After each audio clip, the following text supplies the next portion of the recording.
Now, I'm using an acid brush to brush out the wood glue that I put on there about 3 minutes ago. I like for it to air dry just a bit before I put the two mating glued surfaces together. And the reason I'm doing this, that is the front of the bench, and I flip this up and on, and I just used a router to round over the edge right here.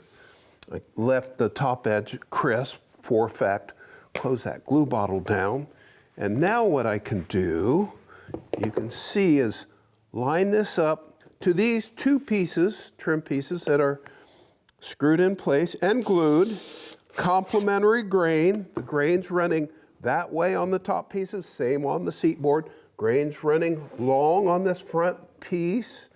And now I walk the screws, square drive, all the way down.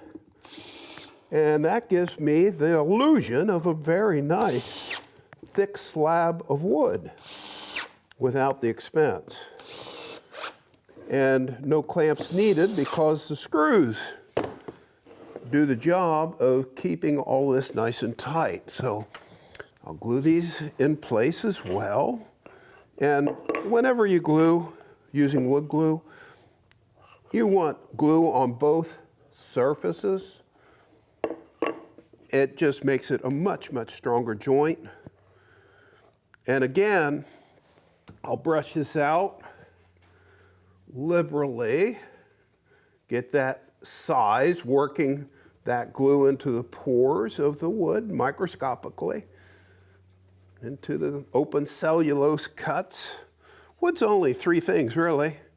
Learned that in forestry school and technology. It's cellulose, which is a carbon compound, and it's lignin, which is a glue, and it is extractives. And you go, well, what are extractives?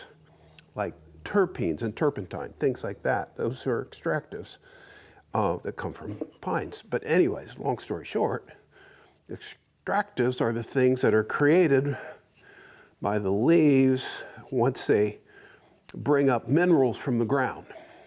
And that's what gives different species of wood different colors, the extractives.